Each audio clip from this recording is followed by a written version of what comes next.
Agora, Band News informa. Tudo sobre atividade física, exercícios, cuidados, treinos, equipamentos, alimentação e saúde.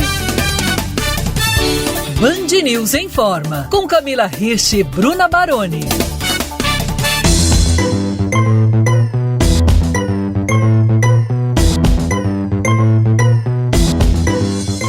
Quantas vezes o seu trabalho diário te impediu de fazer algo nas horas de lazer?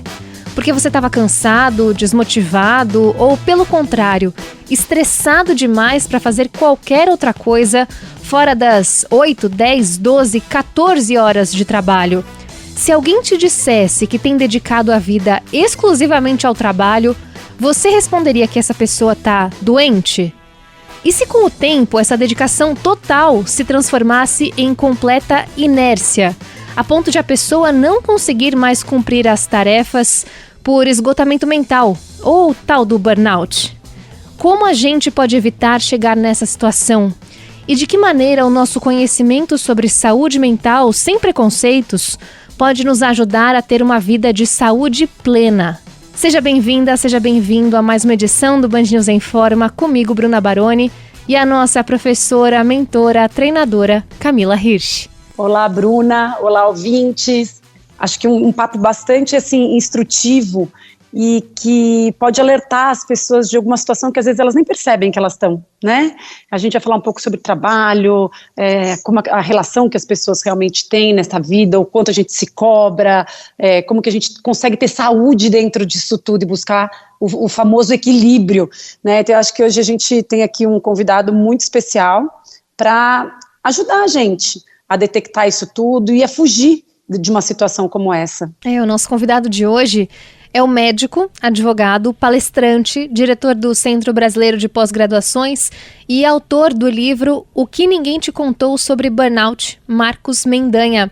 Seja bem-vindo, doutor. Prazer é meu, Bruna. Muito obrigado pelo convite. Obrigado, Camila.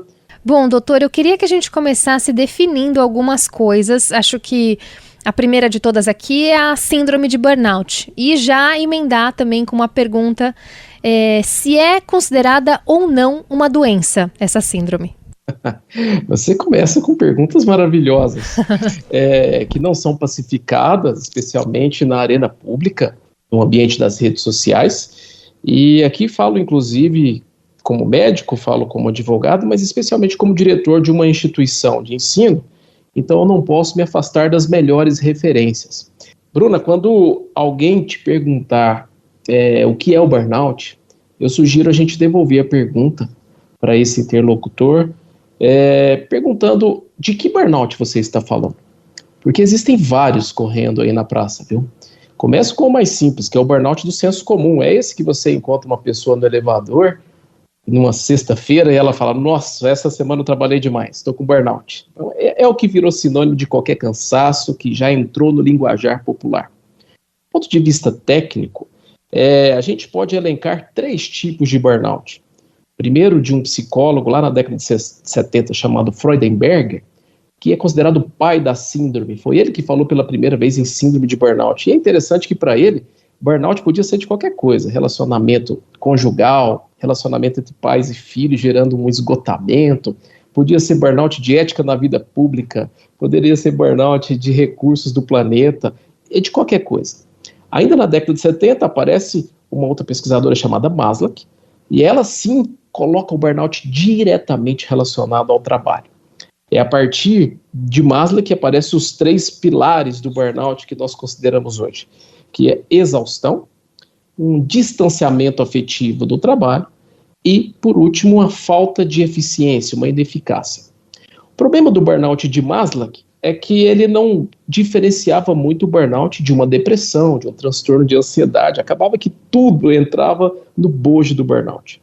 E aí eu chego na sua resposta objetivamente, mas eu não poderia deixar de fazer esse contexto, que é o burnout da CID-11, que foi proposto pela OMS em 2018. Para quem não lembra, CID, Classificação Internacional de Doenças. Alguém já pode dizer mais apressadamente, então burnout é uma doença, porque está na CID. Não. A CID ela não codifica apenas doenças. Lá você tem, por exemplo, arroto, soluço, maus resultados escolares, pobreza, e tem o burnout também, como outras tantas situações que não são consideradas doenças, mas que eventualmente pode fazer alguém procurar um sistema de saúde. O burnout está lá, e aí já estou respondendo a sua segunda pergunta junto com a primeira. Conforme a CID, ou seja, conforme a OMS, o burnout não é uma doença mental. Ele não está no grupo dos transtornos mentais, tá? Ele é conceituado na própria CID, ou seja, pela OMS, com esse tripé que Maslow propôs anteriormente: exaustão, distanciamento afetivo do trabalho e sensação de ineficácia, mas ele tem que ser exclusivamente relacionado ao trabalho, assim como Maslow propôs, e não Freudenberger, primeiro que falou sobre o tema. Então tem que ser relacionado ao trabalho, daí a gente falar que burnout conjugal não existe para a OMS. Isso não quer dizer que um casamento ruim não possa esgotar alguém, não possa fadigar alguém, ou até adoecer alguém. Ninguém está dizendo que não.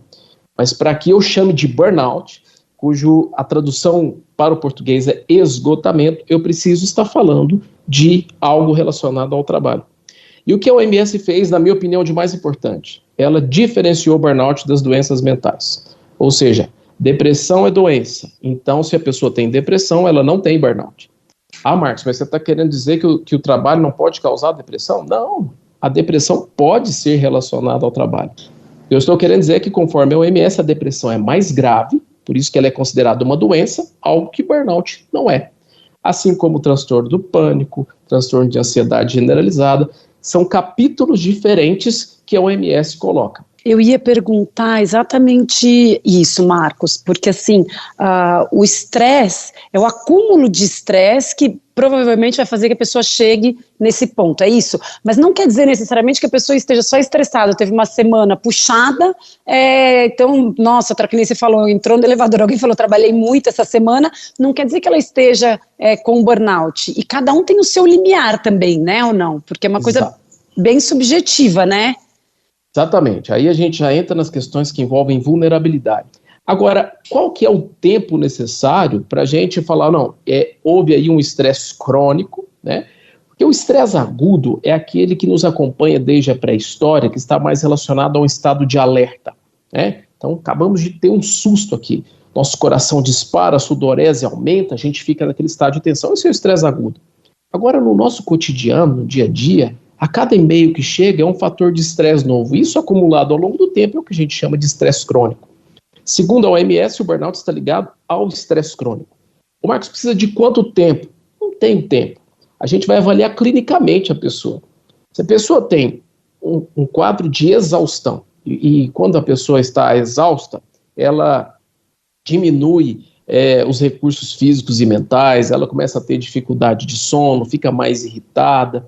Por conta disso, ela começa a se distanciar do trabalho, aquela atividade que ela tinha tanto prazer, parece que ela já não está nem aí. Encontros no happy hour, ela já não quer nem ver, costumo brincar, né? Alguém vai falar assim, hoje à noite a gente vai para a pizzaria. A pessoa que está nesse estado de fadiga relacionada ao trabalho, fala, meu Deus, eu quero que essa pizzaria pegue fogo. Começa a haver um certo distanciamento afetivo daquilo e uma natural ineficácia. O relatório que às vezes ela produzia de um dia para o outro, ela começa a demorar mais. E quanto tempo leva para a pessoa chegar nesse ponto? Não há um tempo definido. Então, o que caracteriza o burnout é esse quadro clínico, não é o tempo exatamente do estresse ao qual ela foi submetida, porque isso vai depender de pessoa para pessoa.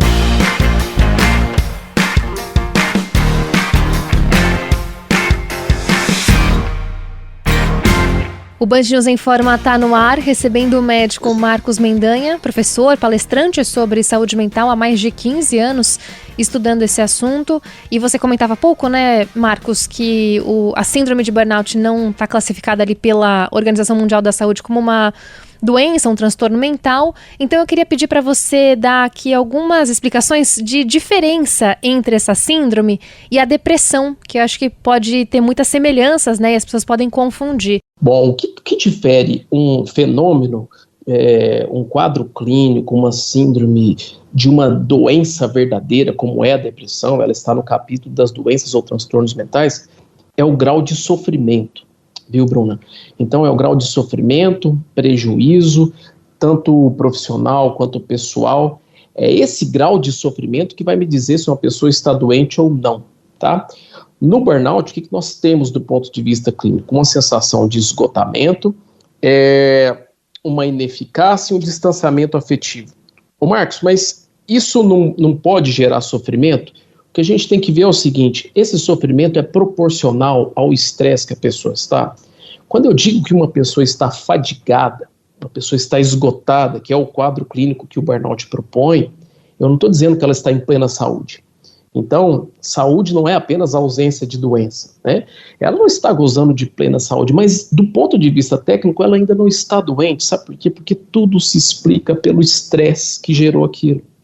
Em tese, cessando esse estresse, ela volta para a normalidade. Quando é que a doença se instala? Quando ela fica desproporcional ao estímulo. Uma pessoa com depressão, ela começa a ter anedonia, que é perda de prazer pela vida e pelas coisas que ela fazia. Aí alguém pode falar, mas no burnout a pessoa pode ter isso também. Então vamos com calma, vamos além. Além da anedonia, ela pode ter perda, o humor pode ficar extremamente rebaixado, humor deprimido. Ela pode ter mudança no apetite, mudança de sono, ela começa a ter prejuízos intensos do ponto de vista ocupacional, pessoal, a pessoa se isola, a pessoa começa a ter ideação suicida muitas vezes, e aí se você retira o estresse dela, isso não resolve mais. É uma pessoa que está tendo um extremo prejuízo, um extremo sofrimento e que não guarda relação apenas com o estresse que sofreu. E se a pessoa ou a organização de trabalho não der um jeito nisso, aquelas pessoas que são mais vulneráveis certamente serão as que estarão doentes amanhã. E aí os prejuízos são muito maiores para essa pessoa, para a organização e etc.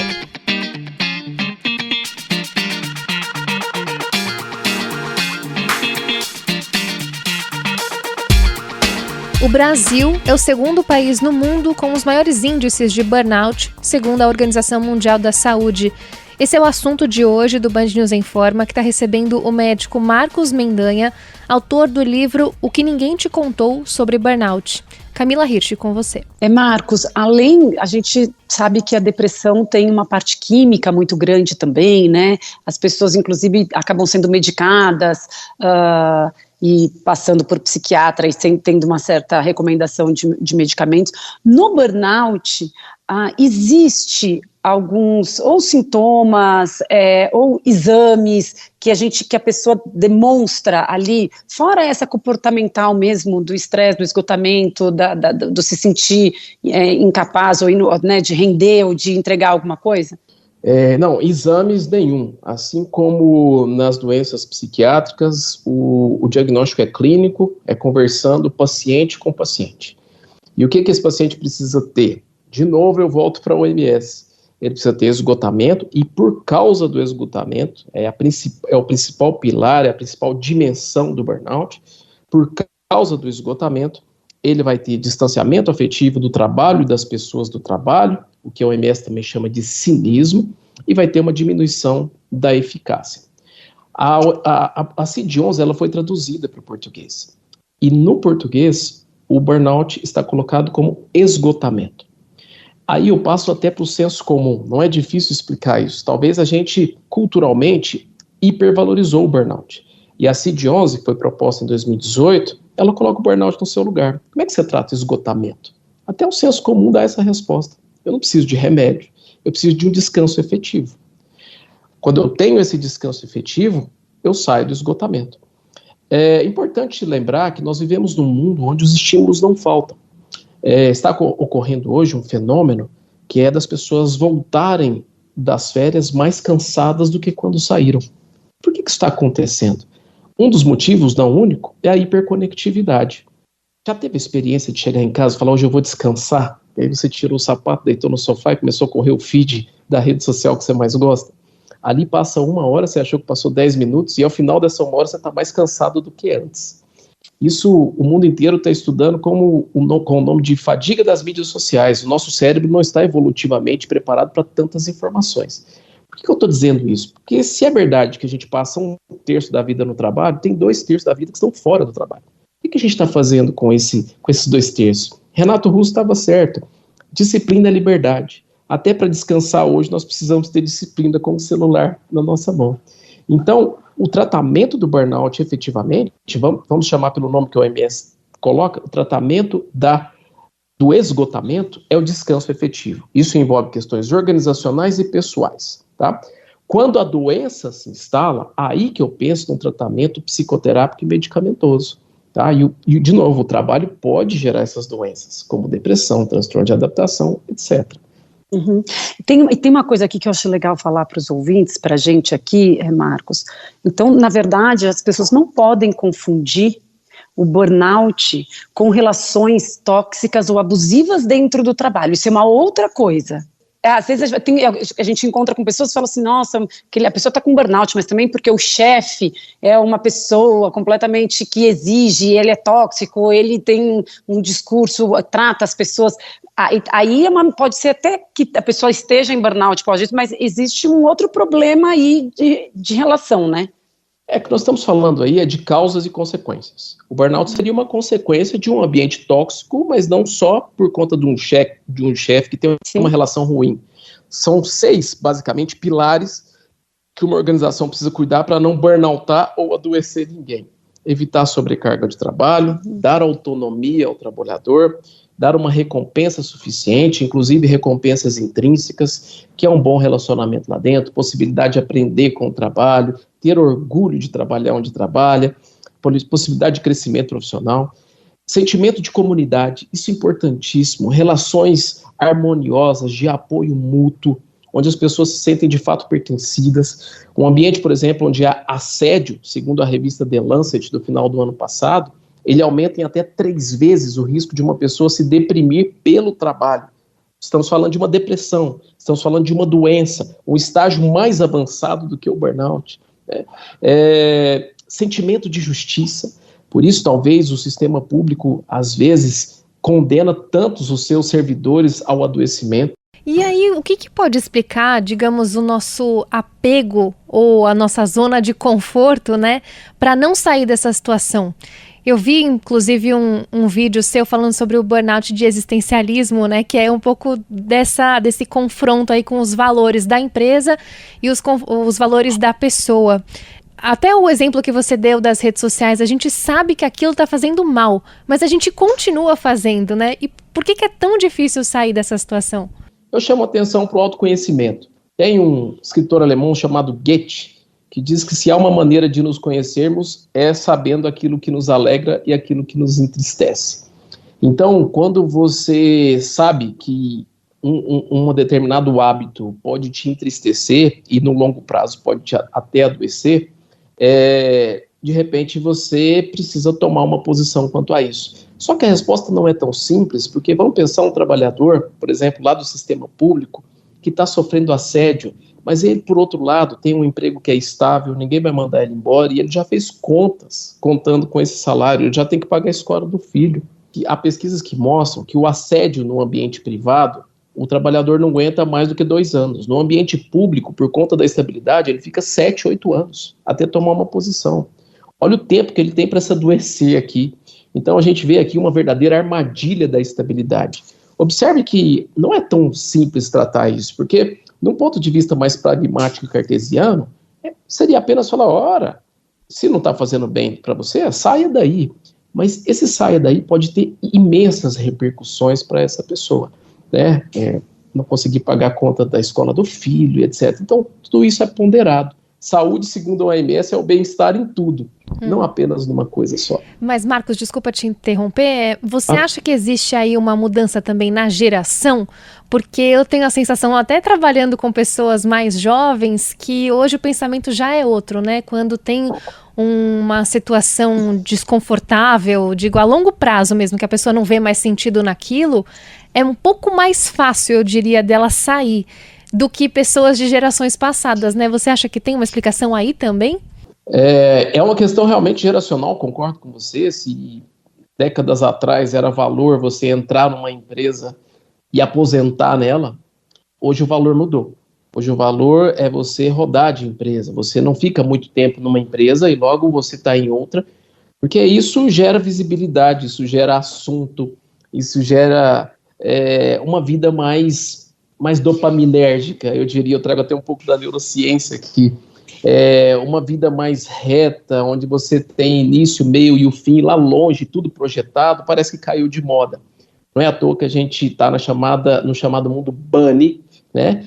Um acróstico que o A é a palavra ansioso. Essa ansiedade é justamente porque a gente não consegue fazer projeto mais nenhum, tudo muda o tempo todo, como diria Lulu Santos. Para essa geração de agora, mais ainda. E isso não se reflete só no trabalho, observe, isso reflete inclusive nas relações. Se antes era valor também casar com a primeira namorada, hoje parece que isso caiu de moda. Os jovens estão muito mais propensos a tomar decisões e sair de um emprego para o outro, diferente das gerações mais antigas.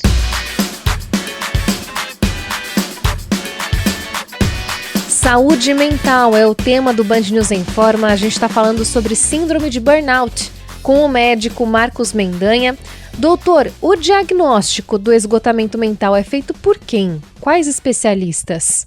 Essa é uma questão bem interessante também, viu? E aí eu preciso fazer uma certa ponderação a respeito dos números que se divulgam sobre burnout. O maior instrumento de pesquisa de burnout do mundo é o MBI, o Maslach Burnout Inventory, que é daquela senhora que citei no início, a Cristina Maslach.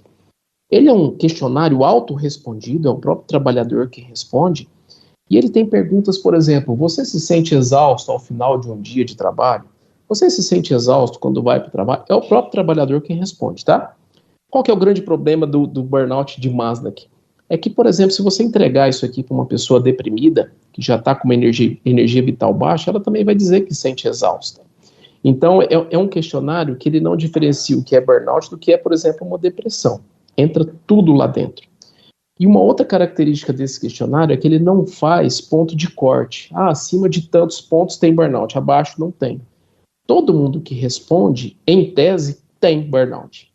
Por isso que quando você fala de burnout, vai aparecer as pesquisas das mais diversas possíveis.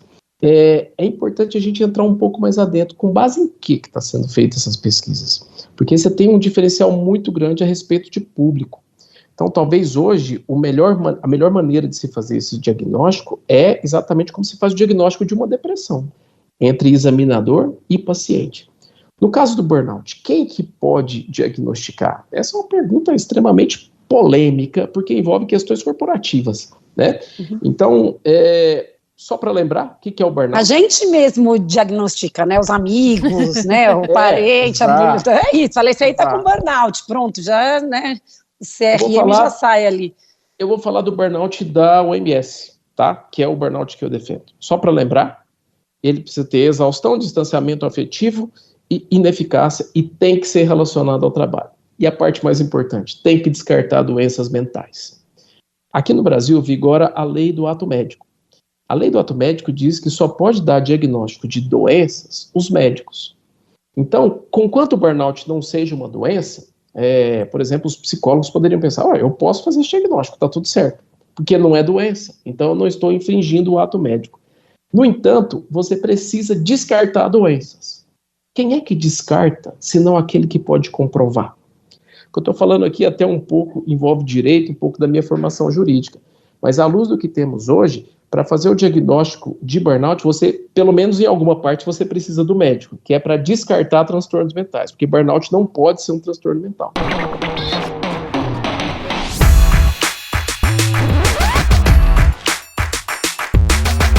3 em cada 10 trabalhadores brasileiros sofrem com a síndrome de burnout, segundo a Associação Nacional de Medicina do Trabalho. E o Band News Informa está com os microfones abertos para o médico Marcos Mendanha explicar os estágios dessa condição e como a gente pode evitar esse quadro. Marcos, você fala em uma das suas aulas, eu vi um gráfico que você fez, muito didático, que mostra justamente os estágios até a pessoa chegar num transtorno mental. E aí você coloca ali que ele começa com a ausência de cansaço, depois chega no cansaço, evolui para uma fadiga ou a síndrome de burnout e depois se transforma de fato em uma condição mental. Eu queria, para a gente deixar um pouco mais claro para os ouvintes de diferenciação de conceito, né? Como é que a gente consegue identificar o que é cansaço e o que é exaustão? Excelente pergunta, Bruna. Esses conceitos não são da minha cabeça, é importante deixar claro isso, de novo, eu me recorro ao OMS. O cansaço está codificado na CID-11 e o conceito de cansaço passa por uma diminuição da acuidade mental e tendência a adormecer. Então, veja, você saiu de casa um dia, descansou, está tudo certo, você trabalha o dia inteiro. Você chega em casa e fala, nossa, eu estou cansado, eu estou querendo dormir. Isso é um cansaço mesmo. A acuidade mental diminuída, você já não tem muita vontade de prestar atenção nas coisas e tendência a adormecer. O sono dos justos. Você dorme bem, volta para a normalidade, no outro dia trabalha, depois você cansa de novo. Esse ciclo, desde que o homem está aqui, desde que a gente estava lá nas savanas africanas, é normal. A gente sai de dia, caça, à noite volta, dorme, repõe as energias e vamos embora. É assim que funciona. Isso é mais fisiológico do que o sedentarismo. A vida é assim que funciona mesmo, do ponto de vista evolutivo. No entanto, tudo aquilo que não regenera, degenera. Imagina alguém que está cansado, mas ainda está submetido a estresse que não cessa. E esse estresse pode vir de várias fontes. Um casamento ruim, adoecimento de um filho que está internado, problemas socioeconômicos, familiares, etc. Se esse estresse se acumula e a pessoa não consegue descansar, ela vai se fadigar, tá? Então, quando a gente está falando de fadiga, eu já estou falando de esgotamento, estou falando de exaustão, estou falando de distanciamento afetivo das coisas, estou falando de ineficácia, já começo a não render mais. A fadiga, esse momento de fadiga, é um momento onde você gatilha muitas doenças físicas e mentais. É um momento onde você fica mais irritado, mais ansioso. Então, pessoas que eventualmente não tinham gastrite, é justamente no momento de fadiga que aparece essa gastrite. Pessoas que não tinham psoríase, é justamente no momento de fadiga que pode acionar esse gatilho. Pessoas que não tinham depressão, é justamente na fadiga que pode acionar esse gatilho. Então percebam que ele é um estágio de sinal amarelo, de muita atenção. O que a gente tem que perceber são justamente esses sinais de exaustão. Ela é a última estação antes de um adoecimento verdadeiro, quer seja físico ou mental. Tá? A partir daí, o que vem depois, se o estresse continua se acumulando, é adoecimento físico e mental. Tá? Então, essas são as etapas mesmo. Descanso, cansaço, fadiga, luz amarela, presta atenção, já está exausto, ineficácia, muito irritado, já não dorme bem, mas ainda por conta da fadiga, já passou da hora de tirar o pé. Já passou da hora, até para voltar para a normalidade vai levar mais tempo, porque você já está fadigado, já não está só cansado, né? E se isso não for, se a pessoa achar que ela aguenta, ou se eventualmente a própria organização continua pegando no pé dessa pessoa e quer mais, cada vez mais, ela sim, aqueles mais vulneráveis podem até chegar a um nível de adoecimento. Marcos, a gente quando fala em atividade física, quando a gente fala da fratura por estresse, né, é uma coisa que é exatamente aquilo de você estar ali em cima, ou, por exemplo, a pessoa entrar num estado de overtraining, que pra gente é o mais intenso, é porque muitas coisas foram negligenciadas, e eu acho que o caminho é muito parecido, né, mas dentro da atividade física, esse overtraining, ele tem os extremos, e isso é muito interessante a gente analisar um atleta, né, a gente como treinador, a gente sempre tem que estar muito atento, porque a excitabilidade, ela, tanto o pessoal fala assim, mas eu estou muito cansado, mas também pode estar muito sempre agitado, né, eu estou com muito sono, eu não tenho mais quase sono, né, então assim, os extremos, a frequência cardíaca, tanto que às vezes os alunos falam assim, nossa, mas eu estou treinando e minha frequência cardíaca está super baixa, eu estou cansada e ela está super baixa. Eu falo, pois é, os extremos realmente são indicadores de um momento que já está ficando muito crítico, juntando com outras, obviamente, análises também.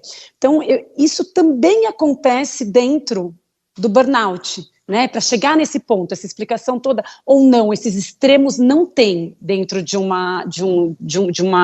dessa historinha toda que você falou do cansaço, da fadiga, dos sinais de exaustão. Esses extremos existem ou não? Ou é sempre a irritação, o sono, não tem, a pessoa de repente está muito animada, está dormindo pouco e está tudo certo, não tem isso? Então, Vamos lá, de uma forma muito simples, eu acho que os extremos existem sim. Dá para fazer uma analogia, onde a fratura já seria o adoecimento, a fratura por estresse, né? E o outro extremo seria um estado ali de normalidade, onde a pessoa está bem. Esse estado da exaustão, ele não é um extremo, ele é um meio do caminho, mas já está muito próximo do adoecimento, dessa fratura por estresse, vamos pensar desse jeito. Existem pessoas diferentes, onde o número de horas de sono são diferentes para satisfazer alguém. Eu conheço pessoas, por exemplo, que dormem 5 horas por dia e está tudo certo. Se eu dormir só 5 horas por dia, minha vida está acabada. Eu sou diferente, eu preciso de pelo menos 7. Eu conheço pessoas que precisam de 8. Então, existe uma questão de individualidade em relação ao sono, por exemplo, e aí esse entusiasmo, e existe aquilo que é patológico também, né? Então, o que caracteriza, por exemplo, o transtorno bipolar do humor são justamente os quadros de mania e hipomania, que é quando a energia está muito aumentada, a pessoa não tem mais necessidade de horas de dormir, tá? É sempre num entusiasmo que é fora do padrão habitual para a própria pessoa, isso é que é importante, né? Se você eventualmente vê uma pessoa em hipomania e você não a conhece, ela muitas vezes pode passar despercebido, algo como sendo um fruto da própria personalidade dela. A pessoa está muito animada, está muito risonha, hipersexualizada, muitas vezes, com muita energia, chega à noite, em vez de dormir, começa a varrer a casa. Você pensa, nossa, a pessoa é animada. Ela sempre foi assim? Não, ela não sempre foi assim. Então, isso é um quadro patológico, tá? Existem pessoas que são mais elétricas por ela mesma, né? Então, isso é uma coisa mais que tem a ver com a personalidade. Daí, a gente tem que tratar cada caso como um caso particular mesmo, viu, Camila? Infelizmente, não dá para a gente passar uma régua, especialmente quando a questão envolve saúde mental.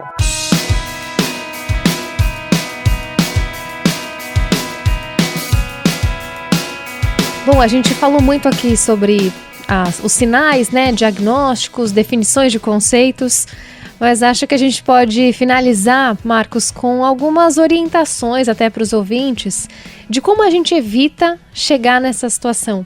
O que você recomenda para as pessoas que já estão cansadas, já estão exaustas, para que esse quadro não se prolongue, né, não fique mais crítico? Beleza, eu chamaria atenção para o autoconhecimento, para a gente saber aquilo que nos alegra, que nos entristece, conhecer os nossos valores, que é muito mais importante talvez do que conhecer o propósito, né? O propósito é a linha de chegada, mas os valores são aquilo que nos importa para a gente ir trilhando esse caminho, saber o nosso lugar do mundo.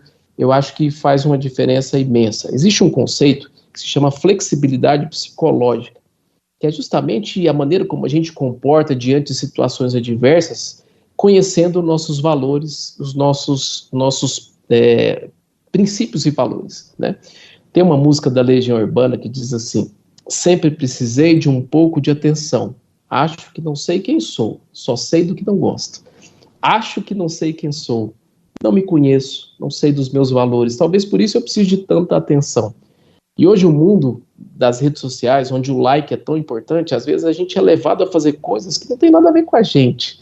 Então quando a gente se conhece, no mínimo a gente está mais íntegro, a gente não está dividido. Quando a gente é uma coisa e está fazendo outra, a gente está dividido. Só para lembrar, a doença das mais importantes e graves da psiquiatria se chama esquizofrenia, cuja palavra é uma mente dividida. Então, quando a gente está dividido, não está íntegro, no mínimo a gente é mais fraco. No extremo, a gente é mais doente. Diminuir o perfeccionismo. Quanto mais perfeccionismo formos, aquela coisa, sabe, é melhor o feito do que o perfeito, talvez isso faça muito sentido na nossa realidade, porque o que não nos falta é agenda. Se a gente quiser fazer tudo perfeito, a gente não vai dar conta, a gente vai sofrer, vai se adoecer. Legal demais. Quero agradecer muito a participação do médico, advogado, palestrante, diretor do Centro Brasileiro de Pós-Graduações e autor do livro O que Ninguém Te Contou sobre Burnout, Marcos Mendanha. Obrigada, viu, doutor? E até uma próxima. Obrigada, Marcos. Adorei, foi ótimo. Eu que agradeço, contem sempre comigo. Camila Hirsch, hora de ir embora. Quem quiser treinar com você, como é que faz? No Instagram, no @Camila_, aquele risquinho embaixo, Hirsch, Hirsch. Boa semana para você, Bruna, e boa semana para todos os ouvintes. Ouvintes, vocês podem acompanhar as outras edições do Band News em Forma no site bandnewsfm.com.br, tem a playlist no YouTube e o nosso perfil Band News em Forma no Spotify. Se cuidem e até a próxima!